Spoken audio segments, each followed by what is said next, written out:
बड़ा खुशी हो रहा है आज, क्योंकि Indian CAF Everest lose expedition 2021 का जो आगाज़ हो चुका है और हम लोग आज बेस कैंप पहुंच चुके हैं।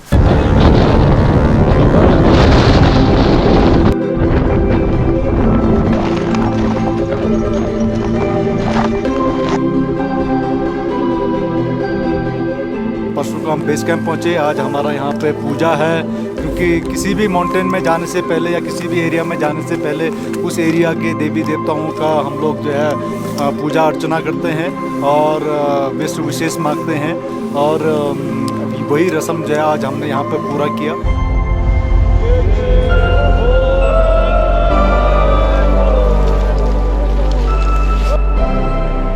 और हर माउंटेनियर यहाँ पे जो भी क्लाइंबर्स हैं वो माउंटेन को अपना भगवान मानता है, गॉड मानता है और उसका रिस्पेक्ट करता है। तो क्लाइंबिंग करने से पहले जो है हम लोग भगवान को याद करते हैं, उस एरिया के सारे देवी देवताओं को याद करते हैं और अपने देवी देवताओं को याद करते हैं। उसके बाद ही जो है क्लाइंबिंग शुरू करते हैं।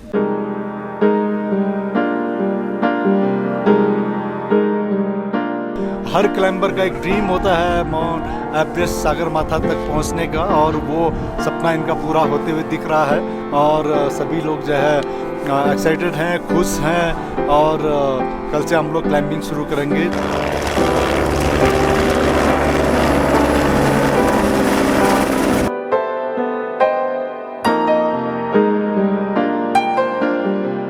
आज फाइनली बेस कैंप सेट हो चुका है और आज हमने पूजा की, जो कि एक तरीके से यहाँ की रस्म है। जब भी कोई एक्सपीडिशन स्टार्ट होता है तो उससे पहले नॉर्मली एक छोटी पूजा की जाती है, और ये पूजा दरअसल कई सालों से चली आ रही एक तरीके से रीति रिवाज है, जो कि माउंटेन के सम्मान में दिया जाता है, क्योंकि ये माउंटेन्स बहुत ही डेंजरस प्लेसेस हैं और यहाँ पर लोगों ने अपनी जानें खोई हैं। इसके लिए यहाँ के शेरपाज यहाँ के माउंटेन्स को एक भगवान मानते हैं। वो मानते हैं कि उनकी जानें पूरी तरह से अपने माउंटेन्स के ऊपर डिपेंडेंट है।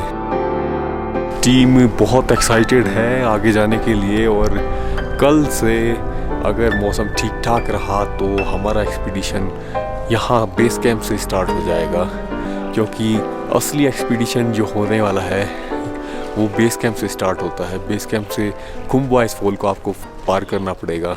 बेस कैंप की हाइट 5300 मीटर से भी ज़्यादा है, और यहाँ पर आने के बाद आपको पता लगता है कि माउंटेनियरिंग पूरी तरह से डिपेंडेंट है प्रकृति के ऊपर। और यहाँ पर आने के बाद पता लगता है कि कंडीशंस कितनी टफ हैं, क्योंकि रात होते ही सारी ज़मीन पूरी तरह से बर्फ़ में बदल जाती है। हम बेसिकली ये बेस कैंप एक ग्लेशियर के बीचों बीच है। हम इस वक्त एक ग्लेशियर के ऊपर बैठे हुए हैं और ये धीरे धीरे सरक रहा है। यहाँ पर कुछ भी परमानेंट नहीं है। जो भी कैंप्स यहाँ पर लगाए जाते हैं, जो भी यहाँ पर चीज़ें आपको दिखाई दे रही हैं, हो सकता है वो अगले सीजन में ना दिखाई दें। जो चट्टानें जो भी फीचर्स आपको मेरे पीछे दिखाई दे रहे हैं, वो सब कुछ मूविंग है, वो धीरे धीरे आगे बढ़ रहा है। ये एक बहती हुई हिम नदी है जो पूरी तरह से जमी हुई है।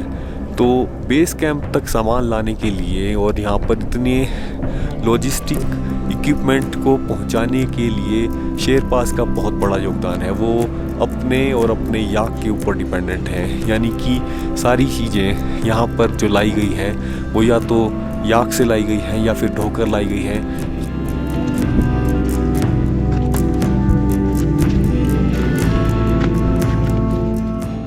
आजकल बहुत से ट्रैवल कंपनीज़ और बहुत सी ट्रैकिंग कंपनीज़ हेलीकॉप्टर्स का यूज़ कर रही हैं और बहुत फ्रीक्वेंटली बेस कैंप पर हेलीकॉप्टर्स आते जाते रहते हैं। मेरे पीछे, मेरे आसपास जो भी चीज़ें यहाँ पर दिखाई दे रही हैं वो शेरपास ने बड़ी मेहनत से, बड़े खून पसीने से यहाँ पर आकर बनाई हैं या यहाँ पर आकर एस्टेब्लिश की हैं। क्योंकि एक कैंप को लगाना और ख़ास तौर पर इतनी ऊंचाई पर और एक बहते हुए ग्लेशियर के ऊपर ये सब कुछ सेटअप करना वाकई एक बहुत बड़ा मिरेकल है। मानना पड़ेगा इस बात को कि शेरपास वाकई बहुत टफ है। उन्होंने कैंप यहाँ पर सेटअप किया, यहाँ पर टॉयलेट्स बनाए, यहाँ पर पानी लाए, यहाँ पर किचन सेट किया और इतनी अच्छी जो सर्विसेज हैं यहाँ पर हमें मिल पा रही हैं। यहाँ पर आज अगर मैं खड़ा हुआ हूँ और मुझे अगर भूख नहीं लग रही है, मुझे अगर ठंड नहीं लग रही है, तो इसमें बहुत बड़ा योगदान है यहाँ के शेरपास का। हम इस वक्त जहाँ पर हैं, ये बेस कैंप जहाँ पर है और हमारे कैंप जहाँ पर सेटअप किए गए हैं, यहाँ से चारों तरफ केवल आपको पीक्स ही दिखाई देती हैं और ग्लेशियर्स ही दिखाई देते हैं। रात में जब आप सोने जाते हैं तो अधिकतर आपकी नींद उस वक्त खुलती है जबकि कोई ग्लेशियर ब्रेक होता है और उसकी गड़गड़ाहट की वजह से ज़मीन हिल उठती है। चारों तरफ ग्लेशियर्स हैं और उनमें से कोई ना कोई ग्लेशियर कभी ना कभी टूटता ही रहता है।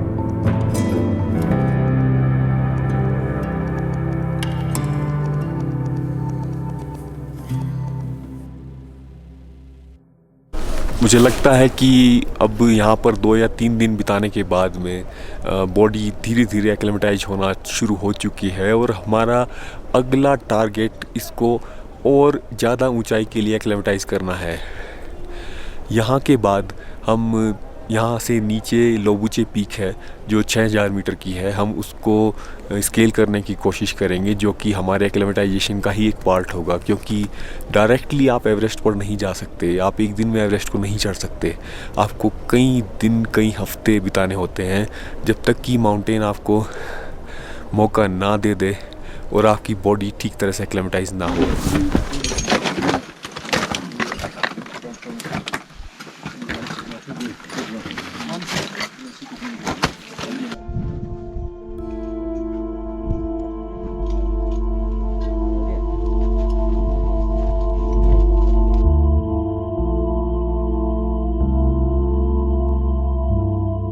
यहाँ से ऊपर एवरेस्ट की और हमारा अगला पड़ाव जो होगा वो होगा खुम्बू ग्लेशियर को क्रॉस करना और उसमें वाकई काफ़ी चुनौतियाँ आने वाली हैं क्योंकि ये दुनिया की कुछ सबसे ख़तरनाक जगहों में से एक है जहाँ पर किसी भी वक्त कोई भी हादसा हो सकता है। क्योंकि आप एक जमे हुए ग्लेशियर के ऊपर चल रहे हैं और वो ग्लेशियर में इतनी क्रेवासेस हैं, इतनी हिडन क्रेवासेस हैं कि कभी भी किसी भी वक्त आप उसमें गिर सकते हैं और अपनी जान गंवा सकते हैं।